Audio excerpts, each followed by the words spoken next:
Before the opening bell, U.S. indices closing higher on Tuesday, lifted by shares in retailing, software and services, as well as semiconductors and semiconductor equipment sectors. Now on the economic docket, housing starts increasing to 1.32 million units in March. This from 1.3 million units in February.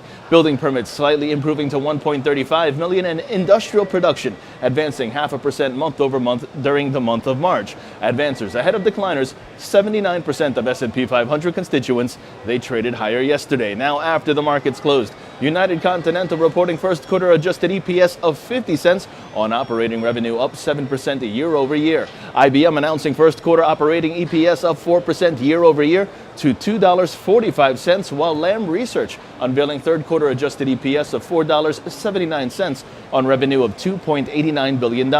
Turning overseas, the Asian markets higher today. The Nikkei up 1.42%. The Hang Seng up just about 0.75%. China's CSI 300 up just under 0.5%, while South Korea's Kospi up 1.07%. European markets consolidating, and U.S. futures calling for a slightly positive start. In terms of expectations today, Abbott Laboratories first quarter EPS seen at 58 cents on sales of approximately $7.3 billion.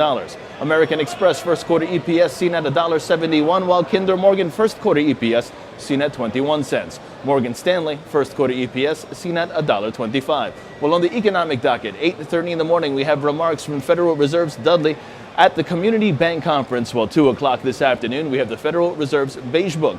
Turning over to the markets, the S&P 500 sees the upside prevail, while the Nasdaq also sees the upside prevail, but that's also in focus as the relative strength index advocates for further upside. Long positions above 67.1750 are favored, with targets at 69.30 and 69.7350 in extension. And lastly, the Dow Jones sees a bullish bias above 24,630.